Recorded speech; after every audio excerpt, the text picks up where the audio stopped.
from the line across the ocean to the land beyond the mountains, through the Sahara, we bring on-spot news, live analysis, expert discussions on trending stories in politics, business, socio-economy, sports, and documentaries. So catch all the updates on the happenings around the globe. Stay focused on the fact today, only on ATN.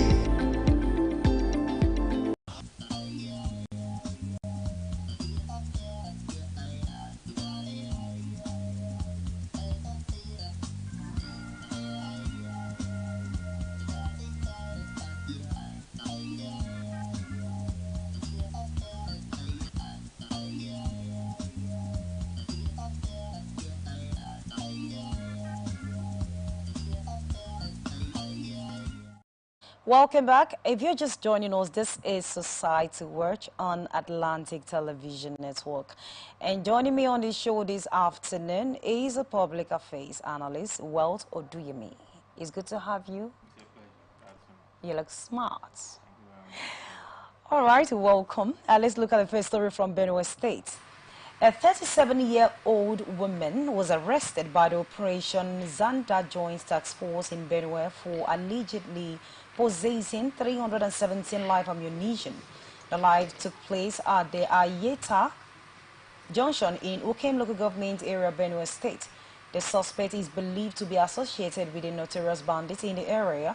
Among the seized ammunition were 200 rounds for the general purpose machine gun and 117 rounds of 7.6 mm ammunition.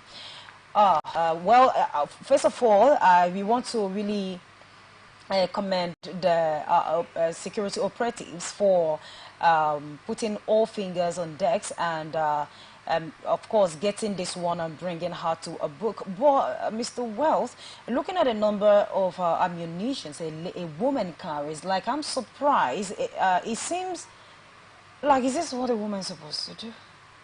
I know, a few weeks ago, we handled a story with regards to one chancer operations, and you have more women recruit the operators of those one chancer crime, have in their own way also use the less focused attention individual in their gang of, and apparently they tend to use women.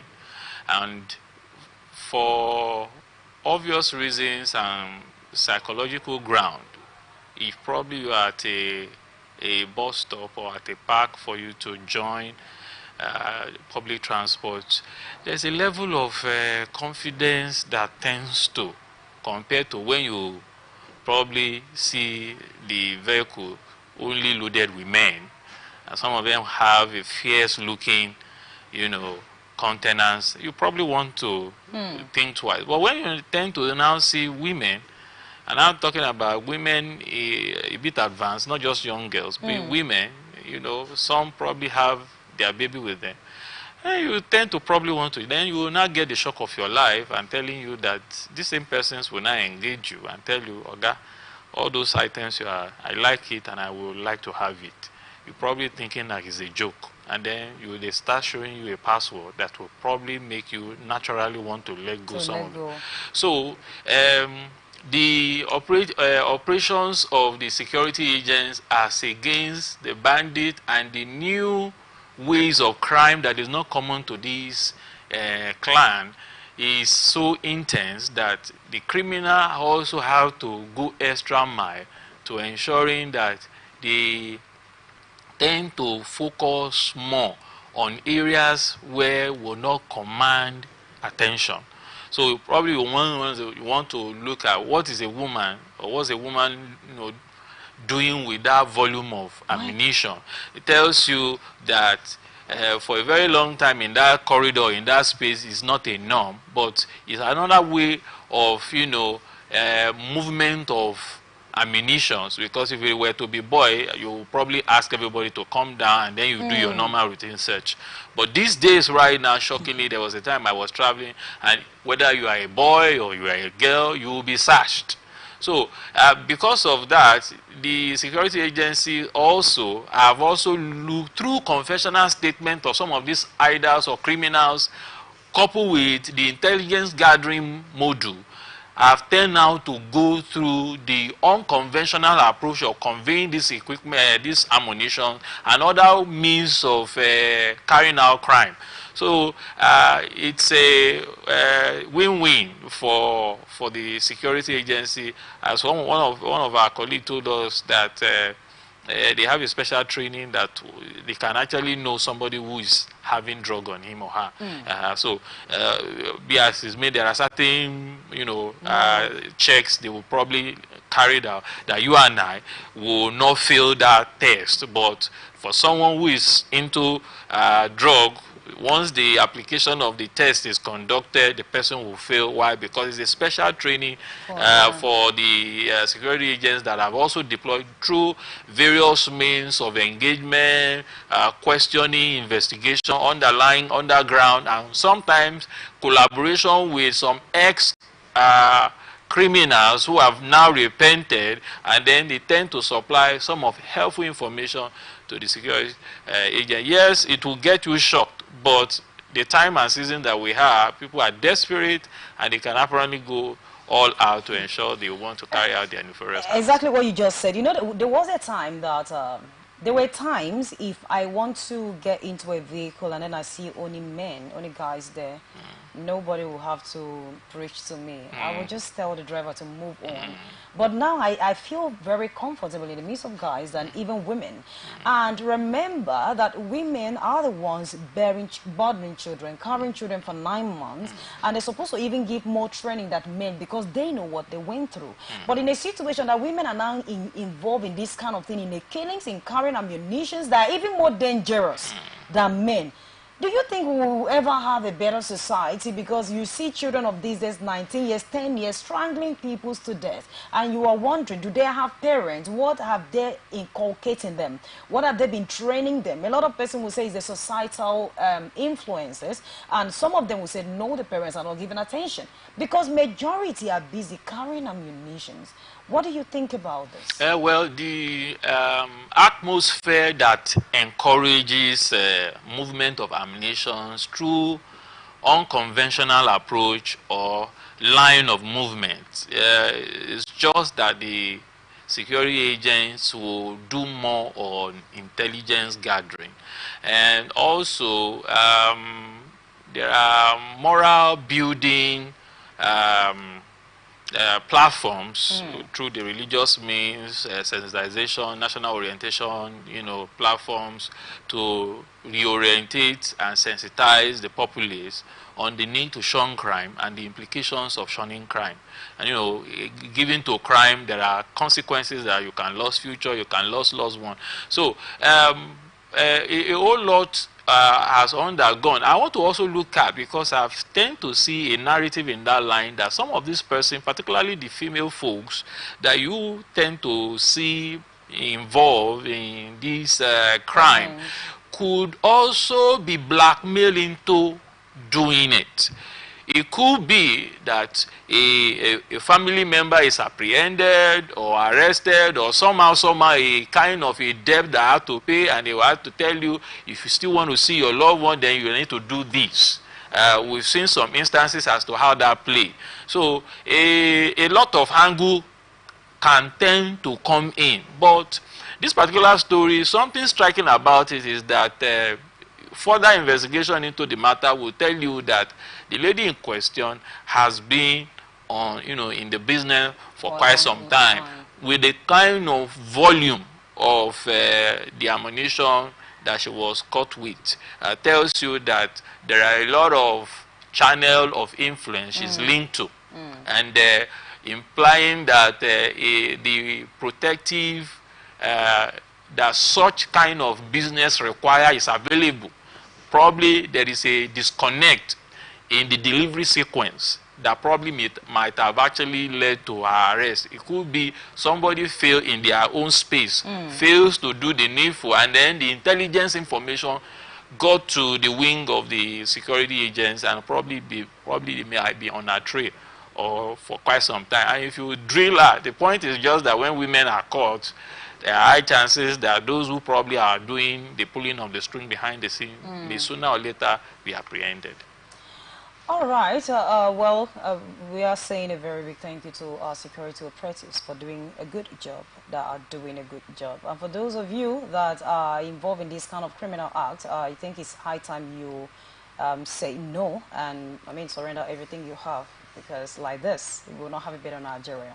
All right, the next story for today, 33-year-old butcher Ibrahim Abubakar, resident in Sabo Gari, Futigiri local government area of Adamawa State, was arrested by the police command for allegedly stabbing his 25-year-old wife, Hajara Sadu, to death.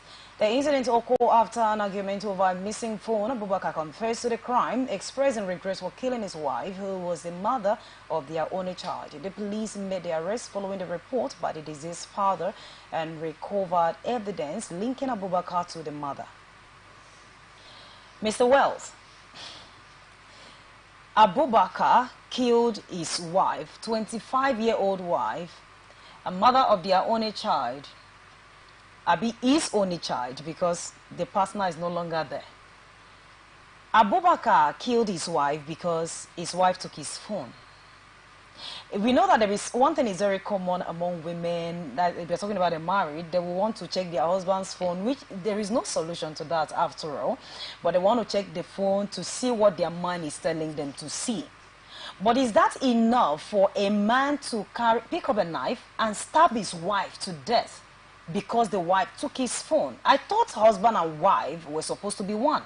Are we not different? A lot of angle to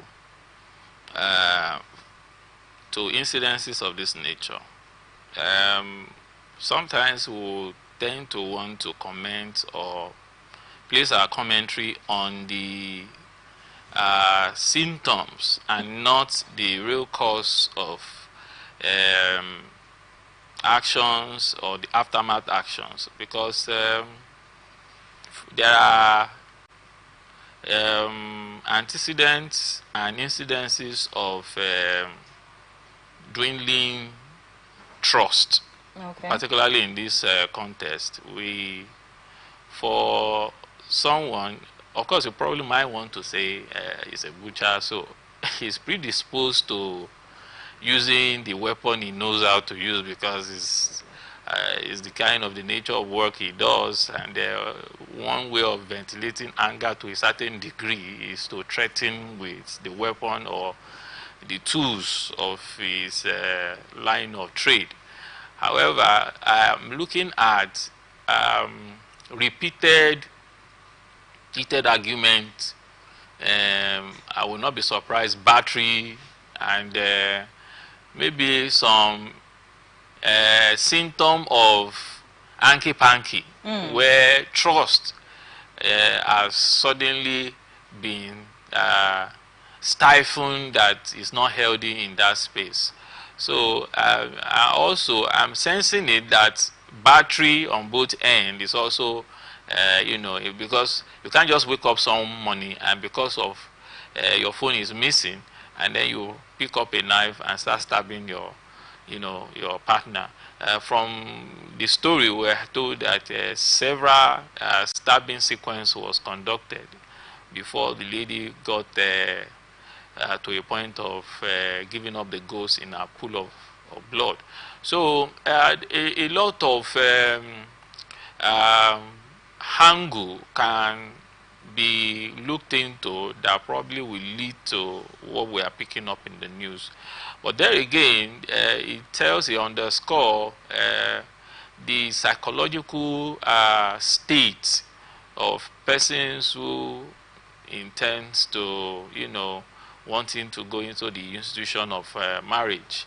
Because if there are character deformation and during courtship or relationship, and you are seeing it and you are presuming that it will, it will change or she will change, maybe either of the party degree of anger and retaliation to any slightest point of provocation is always at the extreme.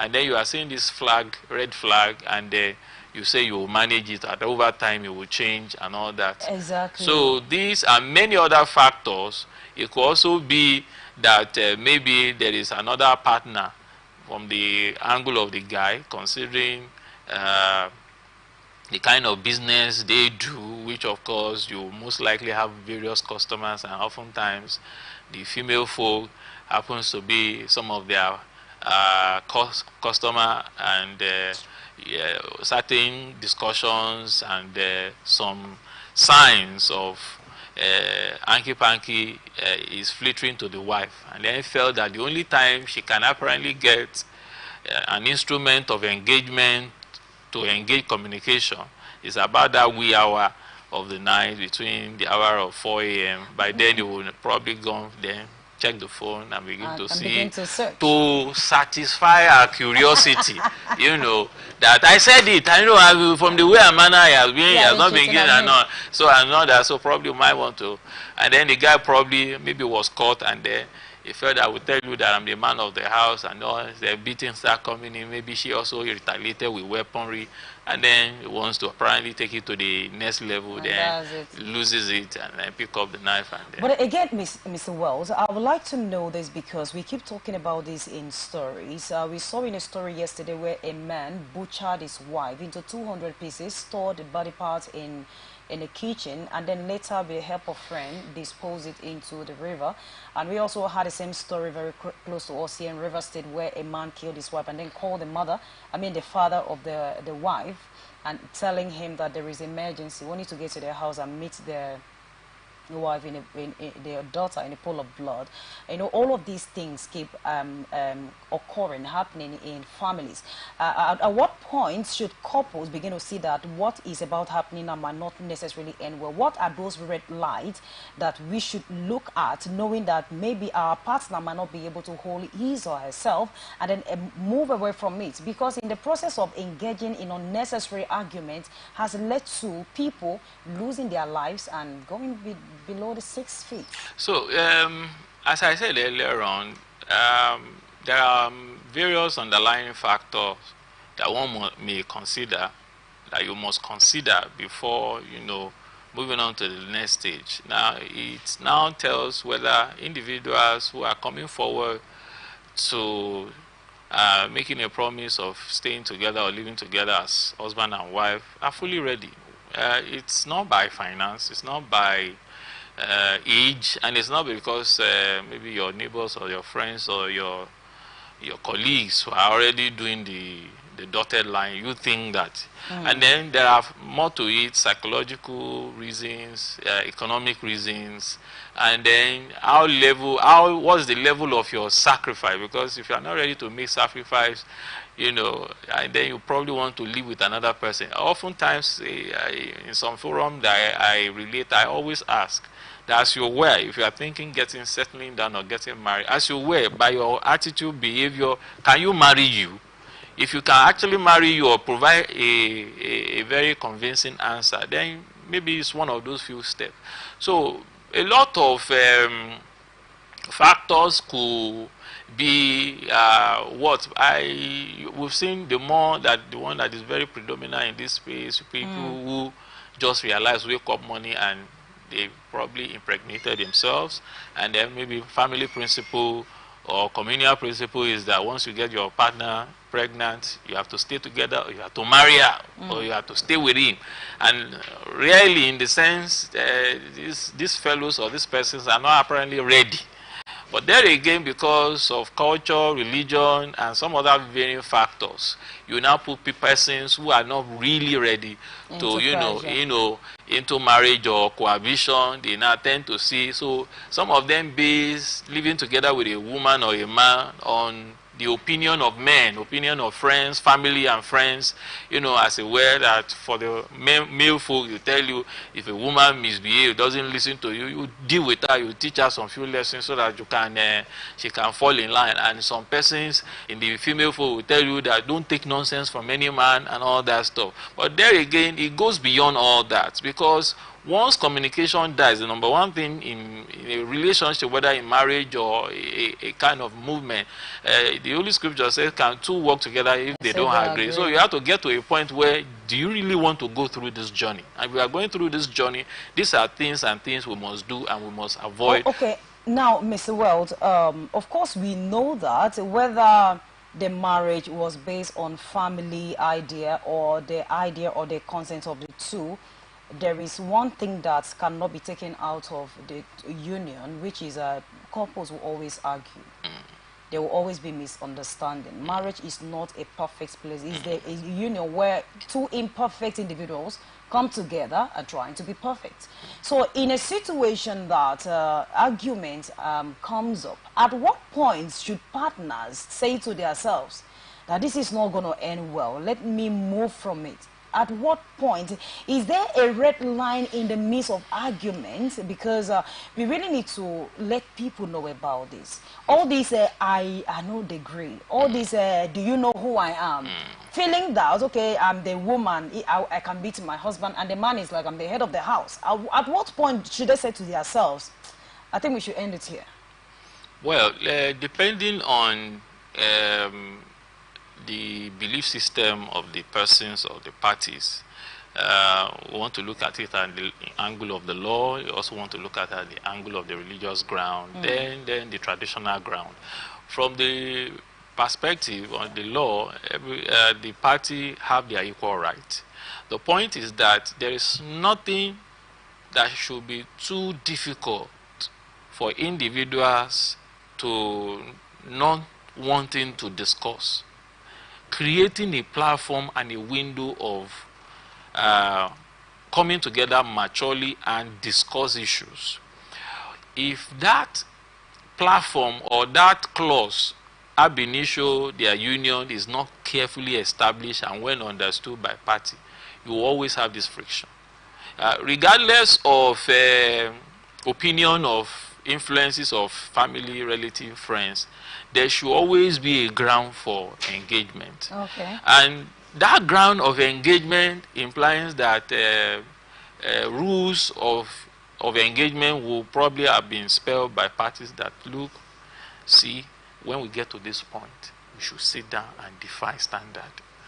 But there again, you also note that based on character, whether deformation, character deformation, or sectional belief or traditional belief, that for the masculine, for the men, it was a man is on the, you are on top of the situation, you don't query me, whatever I tell you, you from the beginning, depending on the channel you want to go, you must establish that. And when you tend to see that all means of settling, argument and rift is not yielding result, there are influences, persons who have influence over, if it is the father or the family member or their pastor, if it's or their imam, if it's a Muslim or a Christian.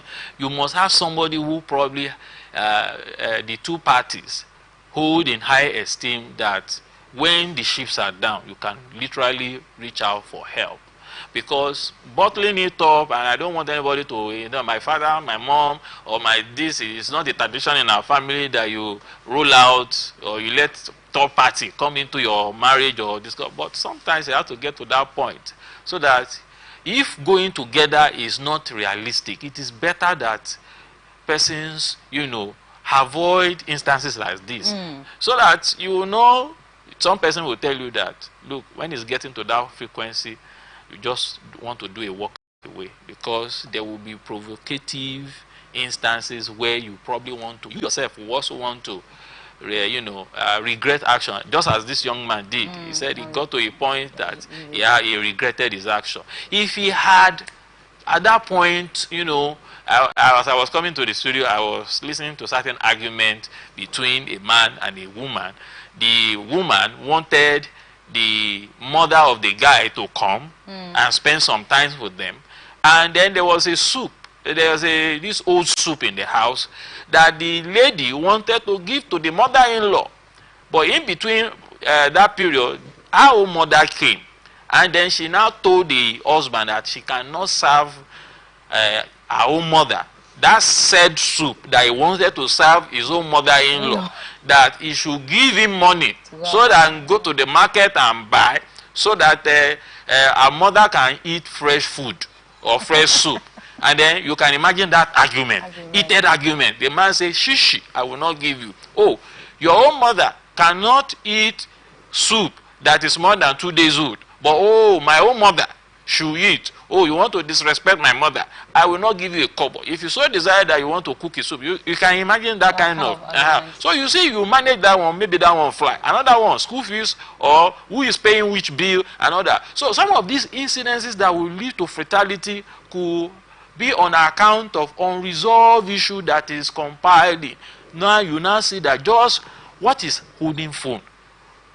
What ground should holding phone or hiding phone result into killing if previous matters or issues of dispute were not, properly taken care of? And if it is not properly taken care of, you have to. So as I said, it's a whole lot that moving in, there are rules of engagement, rules of involvement, and when you see that it's going beyond what you expect, cry out for help. There are persons who can help. Counselings are there. You go for therapy and all that. So you avoid a story that touches and all that. Okay, you've heard it all for yourself. We are not just here to talk. We are here to be the voice to the voiceless. So if you are in a heated argument with your partner and he or she said, I'm coming, wait for me, you better move. If the person carried an object, don't say you cannot do anything.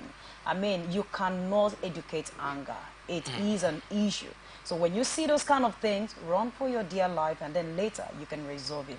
This is Society Watch on Atlantic Television Network. We return after this break. From the line across the ocean to the land beyond the mountains, through the Sahara, we bring on-spot news, live analysis, expert discussions on trending stories in politics, business, socio-economy, sports, and documentaries. So catch all the updates on the happenings around the globe. Stay focused on the fact today, only on ATN.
Welcome back. This is Society Watch on Atlantic Television Network, and now to the rest of our stories.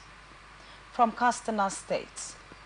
Katsina State Governor Malam Diko Omar has facilitated the release of 222 inmates from correctional facilities in the state ahead of El Fattah celebration.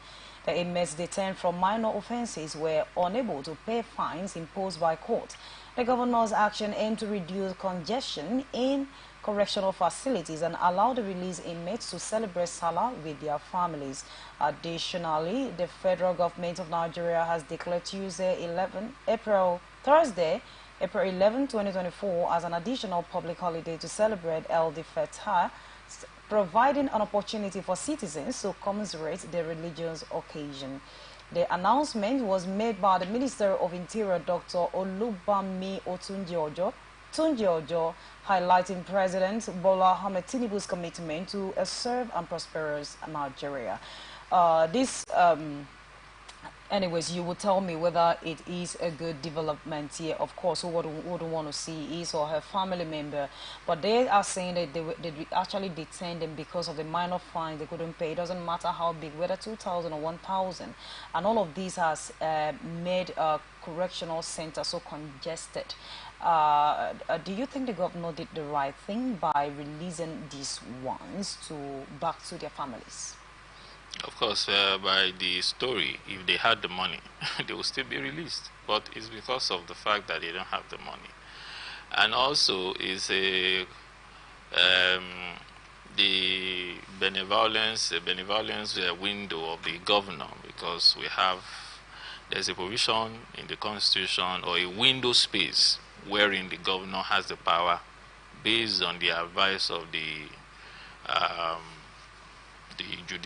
most senior judicial officer of the state, based on recommendations and files, in an attempt to decongest the correctional center, to look out for persons whose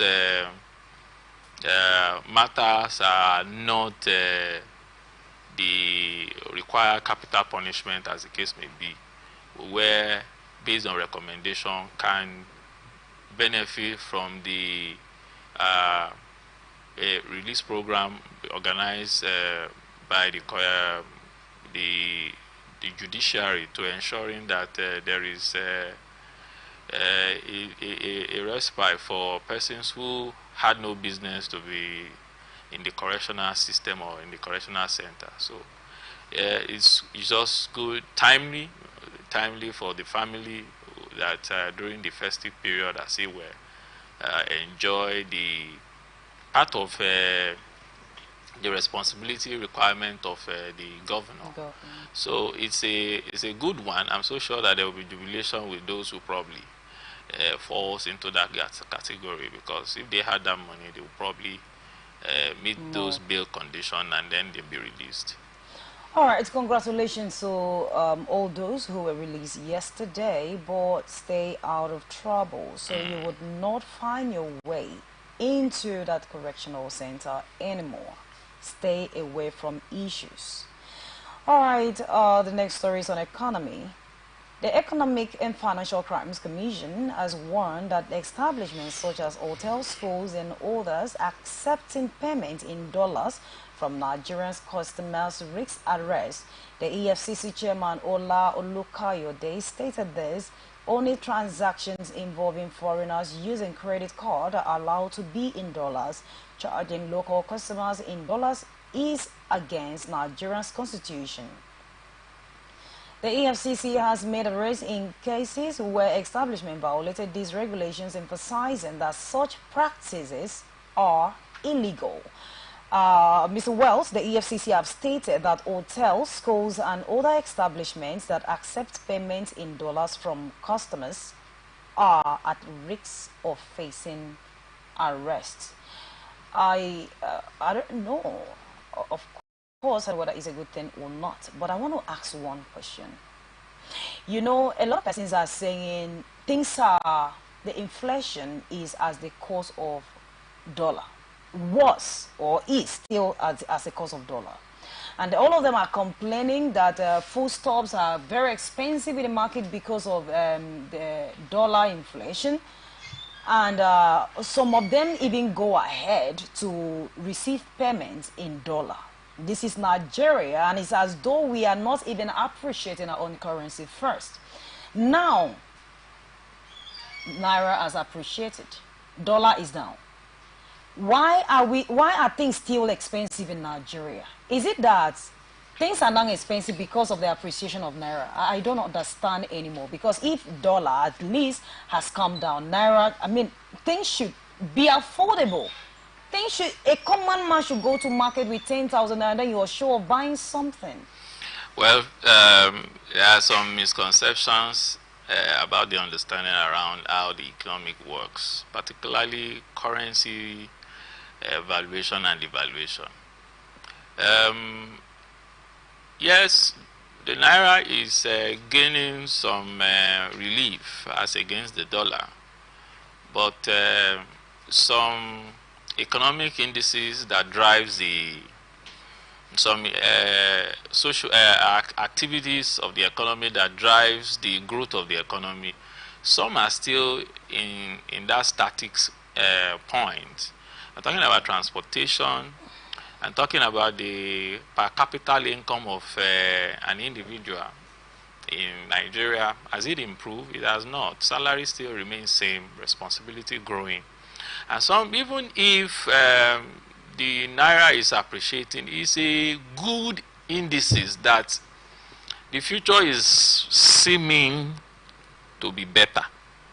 However, while this is on, there are some persons or elements who, for selfish interests, will not want the benefit they are deriving in the situation go off. So for them, they will want to ensure that they sustain the oil that is fueling their own interest. And then you see that it's very easy. Once you said that there is a review of pumping price, say for example fuel, and then you see a whole lot of players in that space or doing upward review of their prices.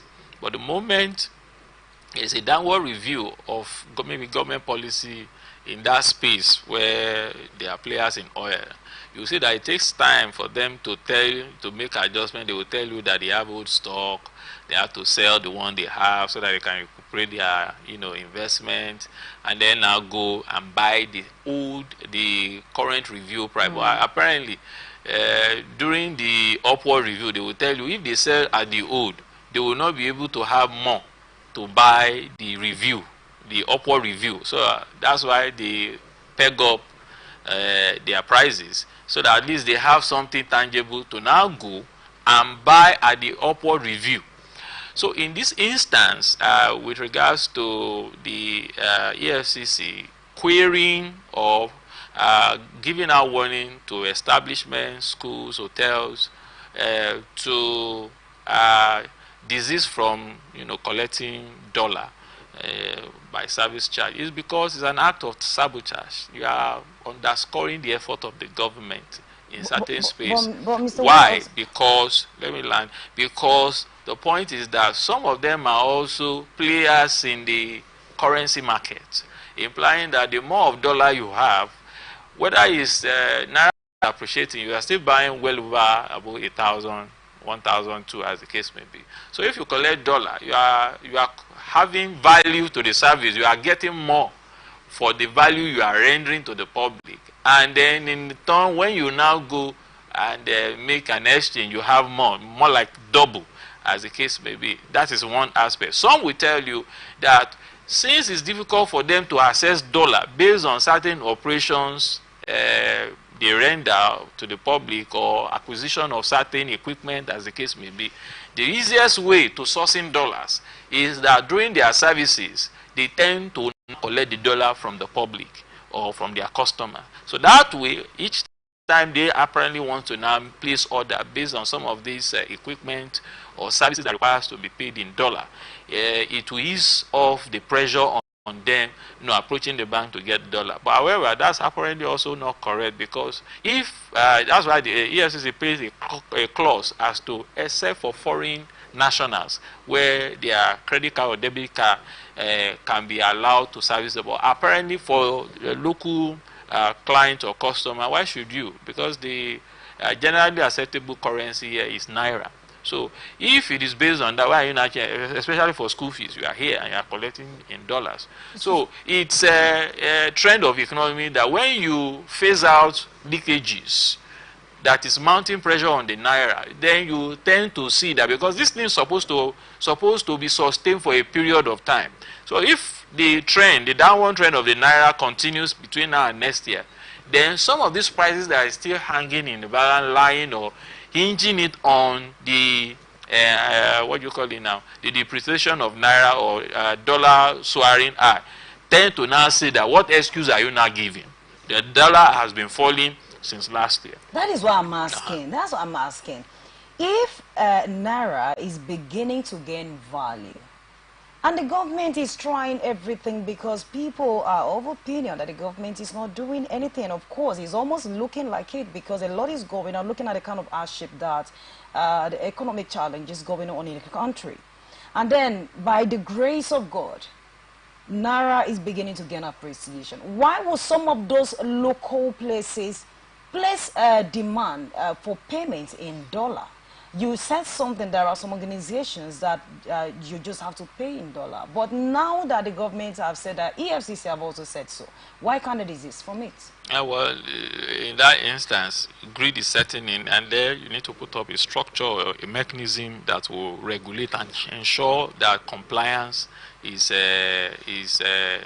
command a high frequency, because once the warning is given and action against those who are going against the warning is taken, it will serve as a deterrent to those who are still in that corridor and that space. As I said again, because the naira is appreciating today, you cannot just jump into conclusion that we are in El Dorado. It must be sustained for a period of time to ascertain the genuinity of that trend, so that it won't seem as if a flash, and just like probably in the local palace when NEPA brings light or PHCD restore power, the fact that the light is coming, you probably will be watching. Is it going to stay up to 30 minutes? Is it going to stay? But when 30 minutes become 1 hour, when 1 hour become 24 hours, 24 hours become 72 hours, then you now can say light has improved. But today, because we out of about 3 weeks, we now have maybe 10 hours. We can't just conclude and say, oh, we are enjoying life. It is over a period of time that you will now say, okay, at this point we can now say that we are enjoying power. So the same thing in this corridor. Yes, I have been appreciating since last month. Let's see it for a period of 3 months. Let's see it for a period of 6 months. And then, because it will have a resultant effect and cushioning in other sector of the economy, to say, okay, now that the dollar is losing point as against naira, so what's your excuse? You will now see that people will now begin to make positive engagement and asking questions.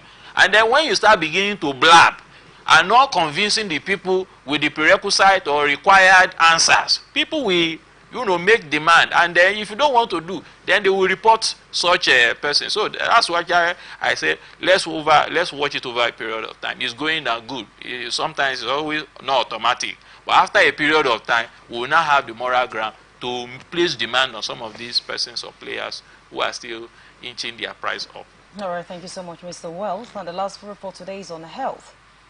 Dr. Walter Lumumba, the country's representatives of the World Health Organization in Nigeria, emphasized that denying individuals access to healthcare should be viewed as a violation of human rights. He made this statement during a health work in Abuja to mark the 2024 World Health Day, which has the theme, My Health, My Rights.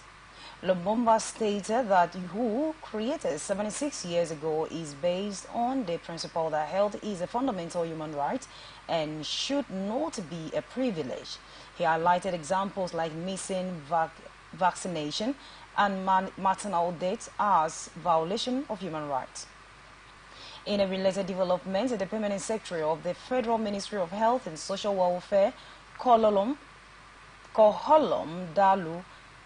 Daju, mentioned that the ministry is collaborating with WHO to enhance healthcare delivery in Nigeria, Daju emphasized the importance of raising awareness about citizens' right to health care and quality treatment, inculcating the government's commitment to provide universal health coverage from primary to tertiary levels.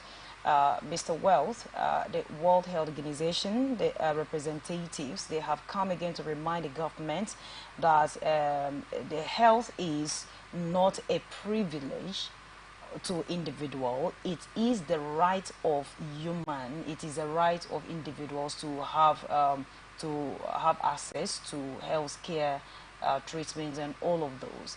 But these kind of things, is it something that one should come back and remind the government, as long as it has to do with the health of individuals? Because no matter how rich you are, no matter how wealthy you are, if you are not in good health, it is as good as not having anything in this world, because you need to be in good health to enjoy all of this. So is this something that we should be reminding the government, that healthcare center is the right of the people and not a privilege? Well, you know, governance is a bit broad, and a lot of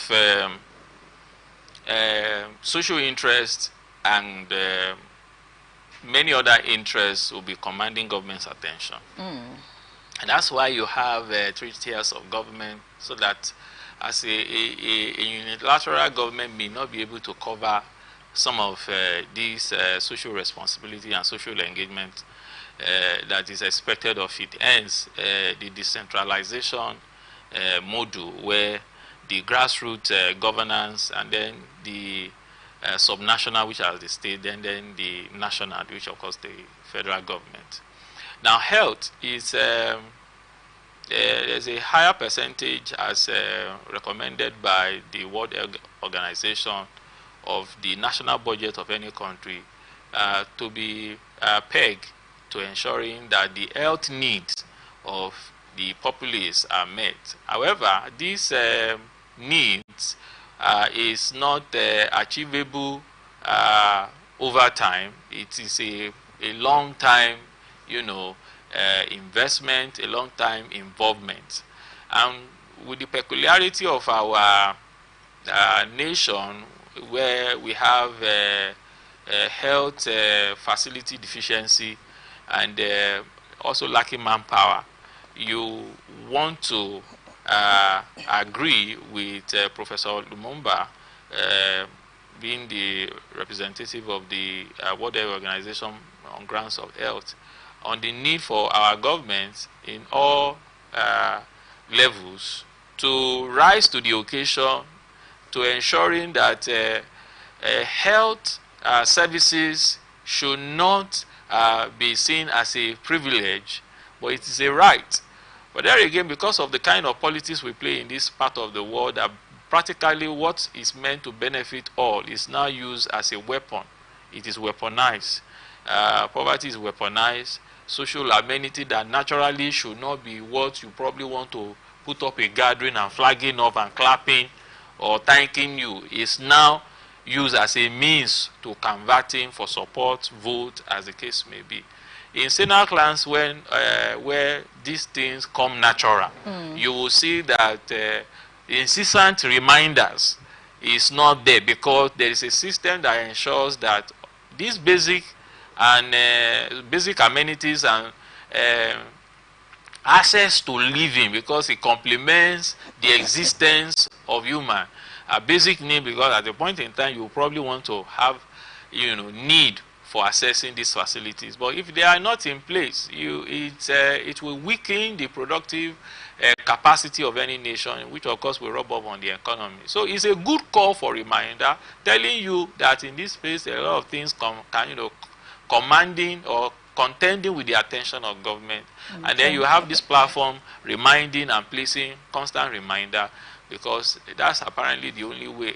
Because if you don't cry here, help will apparently not come. So it's a good call, and we hope that sincerely the government at all levels will rise to the occasion, not just providing, some facility, but providing all facilities within the capacity of the resources available, so that we can have a better nation. Thank you so much, Mr. Weld, It's a pleasure. for that insight. I am Immaculata Irekana. Thank you, our viewers, for staying out today. If you miss us in any of those stories, you can join us on all our media platforms, Facebook and YouTube, Atlantic Television Network, Instagram and TikTok, Atlantic TV Network 1, X Atlantic TV Net. You can watch us live on our website, atlanticnetwork.tv. Do remember that peace and unity are the pathways to progress. Good afternoon. From the line across the ocean to the land beyond the mountains, through the Sahara, we bring honest pop news, live analysis, expert discussion,